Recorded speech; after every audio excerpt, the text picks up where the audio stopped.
누가복음 6장 39절서 49절입니다. 또 비유로 말씀하시되 맹인이 맹인을 인도할 수 있느냐? 둘이 다 구덩이에 빠지지 아니하겠느냐? 제자가 그 선생보다 높지 못하나 무릇 온전하게 된 자는 그 선생과 같으리라. 어찌하여 형제의 눈 속에 있는 티는 보고 내 눈 속에 있는 들보는 깨닫지 못하느냐? 너는 내 눈 속에 있는 들보를 보지 못하면서 어찌하여 형제에게 말하기를 형제여 나로 내 눈 속에 있는 티를 빼게 하라 할 수 있느냐? 외식하는 자여 먼저 내 눈 속에서 들보를 빼라. 그 후에야 내가 밝히 보고 형제의 눈 속에 있는 티를 빼리라. 못된 열매 맺는 좋은 나무가 없고 또 좋은 열매 맺는 못된 나무가 없느니라.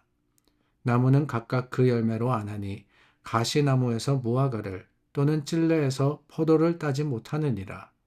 선한 사람은 마음에 쌓은 선에서 선을 내고 악한 자는 그 쌓은 악에서 악을 내나니 이는 마음에 가득한 것을 입으로 말함이니라. 너희는 나를 불러 주여 주여 하면서도 어찌하여 내가 말하는 것을 행하지 아니하느냐. 내게 나와 내 말을 듣고 행하는 자마다 누구와 같은 것을 너희에게 보이리라. 집을 짓되 깊이 파고 주추를 반석 위에 놓은 사람과 같으니 큰 물이 나서 탕류가 그 집에 부딪히되 잘 지었기 때문에 능히 요동하지 못하게 하였거니와 듣고 행하지 아니하는 자는 주추 없이 흙 위에 집 지은 사람과 같으니 탕류가 부딪힘에 집이 곧 무너져 파괴됨이 심하니라 하시니라. 평지 설교의 결론 부분입니다. 39절 40절 말씀을 보니까 비유로 말씀하시되 맹인이 맹인을 인도할 수 있느냐? 둘이 다 구덩이에 빠지지 아니하겠느냐? 제자가 그 선생보다 높지 못하나 무릇 온전하게 된 자는 그 선생과 같으리라 라고 하십니다. 좀 말씀이 어렵죠. 이게 무슨 뜻인가? 맹인이 맹인을 인도할 수 없다. 왜냐? 그러면은 인도하는 사람이나 또 같이 가는 그 인도를 따라가는 사람이나 구덩이에 빠질 수밖에 없기 때문에 그렇습니다. 그렇기 때문에 제자는 선생보다 높을 수 없다라고 하시는데 선생은 제자를 인도하고 제자는 선생의 인도를 받기 때문에 그렇습니다. 그러니까 맹인을 이끌고 가는 사람은 어떤 사람이냐? 볼 수 있는 사람이어야 한다라고 하는 거예요. 그러나 여기에 예수님의 놀라운 가르침이 있습니다. 무릇 온전하게 된 자는 그 선생과 같으리라. 온전하게 된 자라고 하는 말은 선생만큼 된 사람을 이야기합니다. 모든 것을 배우고 모든 훈련을 다 받고 결국에는 선생과도 같은 지식과 또한 능력을 가진 사람, 그 사람이 온전한 사람이다 라고 하시는 것이지요. 이러한 사람을 성숙한 사람이다, 훈련된 사람이다, 구비된 사람이다 그렇게 이야기할 수 있을 것 같습니다. 예수님께서 이런 말씀을 하신 이유는 다름이 아니죠.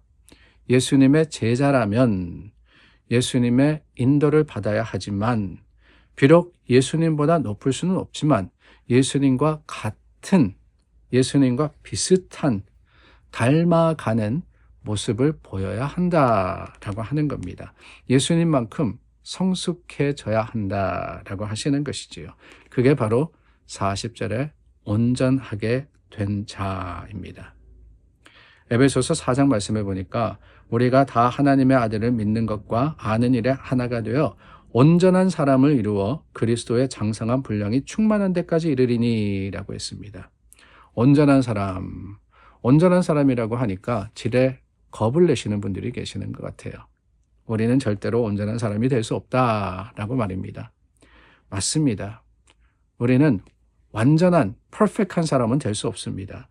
그러나 예수님을 믿는 것과 예수님을 아는 일에 최선의 노력을 다할 때 우리는 예수 그리스도의 그 분량에 이를 수 있는 약속을 받은 사람이다 라는 사실을 기억해야 하는 거예요. 예수님을 닮아가는 삶, 그게 바로 성도의 삶이자 오늘 우리가 추구해야 하는 믿음의 여정인 것입니다.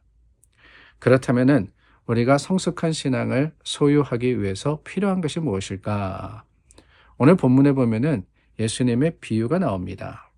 41절, 42절 말씀해 보면은 들보, 티, 우리가 너무나도 잘 알고 있는 말씀이죠.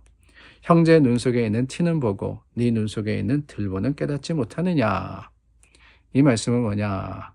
눈이 성숙해야 한다라고 하는 거예요. 믿는 자와 믿지 않는 사람들의 큰 차이 중에 하나가 바로 그게 아닌가라는 생각이 듭니다. 무엇을 보느냐, 시선의 차이예요. 다른 사람들은 세상의 관점으로 세상의 것을 기준하여서 봅니다. 그러나 우리 믿는 사람들은 어떻게 합니까? 다름이 아니죠. 보이는 것에 하나님의 뜻과 하나님의 계획을 찾아갈 수 있는, 그게 바로 믿음의 능력이자 믿음의 이 성숙한 시선인 것을 아는 사람이 바로 믿음의 사람인 겁니다. 똑같은 일을 보더라도 그냥 잘됐다 못됐다 여기서 그치는 것이 아니라 그 속에 하나님의 계획과 섭리가 있느냐라는 것을 찾아가는 사람. 그럼으로써 하나님께서 우리를 용서하시고 그 십자가의 은혜로서 우리를 인도하셨음을 우리가 기억하고 우리도 그 사랑으로 서로를 돌아볼 수 있는 사람, 그게 바로 성숙한 사람, 온전한 사람이 아니겠습니까? 계속해서 예수님은 나무의 비유로서 말씀하십니다. 못된 열매 맺는 좋은 나무가 없고 좋은 열매 맺는 못된 나무가 없느니라. 마음에 가득한 것을 입으로 말함이니라 그랬습니다. 입이 성숙해야 된다라고 하는 것이지요. 우리가 예수님의 진정한 제자로서 예수님의 뜻대로 살아가기 위해서는 그렇습니다. 알고 배우고 깨닫고 다 좋아요. 그러나 거기서 그쳐서는 안 됩니다. 늘 말씀드리지만 우리의 믿음은 드러나야 하는 겁니다. 어떻게 드러나느냐? 삶의 모습으로, 궁극적으로는 우리가 삶을 살아가는 그 모습이 예수 그리스도를 증거해야 하지만 그 일부분은 무엇이냐? 우리 입술로 고백하는, 우리 입술에 선한 말과 또한 복음이 선포될 때, 그게 바로 온전한 사람의 모습이 아니겠습니까? 우리 가운데 주님의 주시는 성령의 기쁨이 있고 또한 구원의 놀라운 역사가 있다면은 우리가 입술로 내뱉는 말이 욕이 되겠습니까? 그것이 저주이겠어요? 절대로 그렇지 않습니다. 우리의 삶이 감사로 충만하다면은 감사가 입술에서 나오고 우리의 삶이 찬양으로 충만하다면은 찬양이 흘러나오게 되어 있는 거예요. 그러므로 우리 입의 성숙을 통해서 하나님의 거룩하심을 드러내는 믿음의 사람들이 될 수 있기를 바랍니다. 그리고 마지막으로 집의 비유를 드십니다. 집의 비유.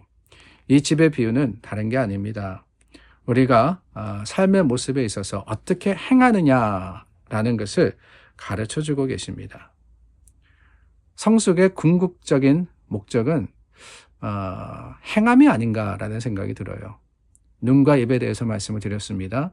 그러나 눈도 입도 사실은 우리의 삶을 내적으로 예수 그리스도를 닮아가는 그 과정 속에 있는 것이라 하면은 궁극적인 우리가 예수님을 닮은 그 모습은 우리의 행동에서 드러나는 게 아닐까요?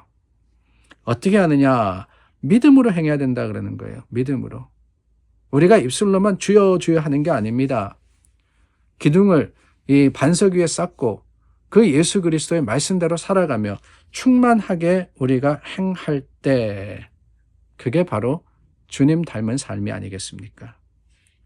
성숙한 눈과 성숙한 입과 성숙한 행동, 그 모든 것들을 통해서 우리가 예수 그리스도를 닮아갈 때, 그래요. 예수님이 우리를 앞서 인도하십니다. 우리는 주님의 그 인도를 따라가는 사람입니다. 그러나 기억하기를 바랍니다.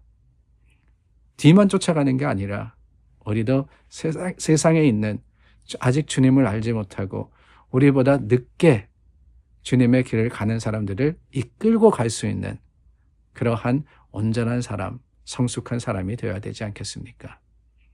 오늘 그럴 수 있도록 우리 삶을 주님께 드리고 주님의 말씀을 힘입어서 하루를 살아가는 저와 여러분들이 될 수 있기를 바랍니다.